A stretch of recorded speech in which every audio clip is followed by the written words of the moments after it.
Praise the Lord. സ്നേഹമുള്ളവരെ, യേശുവിന് വഴിയൊരുക്കാൻ വന്ന സ്നാപക യോഹന്നാൻ പ്രസംഗിച്ചത് മാനസാന്തരപ്പെടുവിൻ, സ്വർഗരാജ്യം സമീപിച്ചിരിക്കുന്നു എന്നാണ്.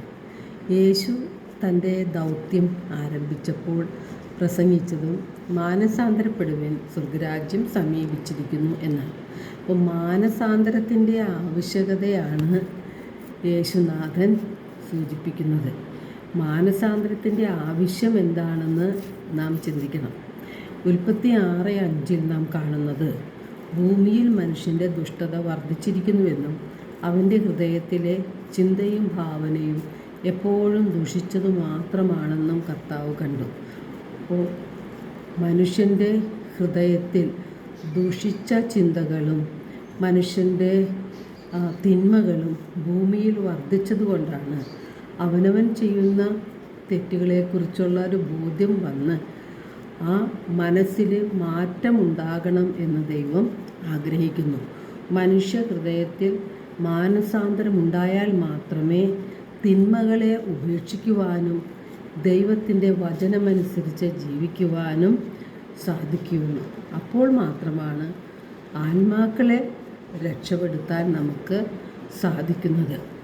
വിശുദ്ധ യാക്കോബിൻ്റെ ലേഖനം 1-ാം-അധ്യായം 21 പറയുന്നുണ്ട്, ആകയാൽ എല്ലാ അശുദ്ധിയും വർദ്ധിച്ചു വരുന്ന തിന്മയും ഉപേക്ഷിച്ച് നിങ്ങളിൽ പാകിയിരിക്കുന്നതും നിങ്ങളുടെ ആത്മാക്കളെ രക്ഷിക്കാൻ കഴിവുള്ളതുമായ ജീവൻ്റെ വചനത്തെ വിനയപൂർവ്വം സ്വീകരിക്കുവിൻ. അപ്പോൾ ദൈവവചനം ദൈവം തന്നെയാണ്. അപ്പോൾ ദൈവവചനമാകുന്ന വിത്തുകൾ നാം സ്വീകരിക്കുമ്പോൾ നമ്മുടെ ഹൃദയം നിർമ്മലമായിരിക്കണം. പാപ മാലിന്യങ്ങളാവുന്ന മുള്ളുകളെ നാം നീക്കം ചെയ്തിട്ട് വേണം ദൈവത്തിൻ്റെ വചനം സ്വീകരിക്കുവാൻ. അപ്പോഴാണ് ദൈവം ആഗ്രഹിക്കുന്ന രീതിയിലുള്ള ഒരു ഫലം പുറപ്പെടുവിക്കുവാൻ നമുക്ക് കഴിയുന്നത്. ജെറമിയ 4:3 കർത്താവ് അരുളി ചെയ്യുന്നുണ്ട്, നിങ്ങളുടെ തരിശു ഭൂമി ഉഴുതുമറിക്കുവിൻ, മുള്ളുകൾക്കിടയിൽ വിത്ത് വിതയ്ക്കരുത്. ഇപ്പോൾ ജെറമിയ 4:14 കർത്താവ് നമ്മോട് ചോദിക്കുകയാണ്, നിൻ്റെ ഹൃദയത്തിൽ നിന്നും ദുഷ്ടത കഴുകിക്കളയുക, എന്നാൽ നീ രക്ഷപ്പെടും. എത്ര നാളാണ് ഈ ദുഷിച്ച ചിന്തകളും പേറി നടക്കുന്നത്?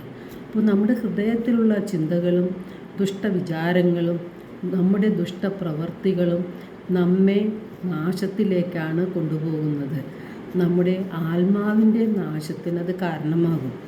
ആത്മരക്ഷയാണ് ദൈവം ആഗ്രഹിക്കുന്നത്.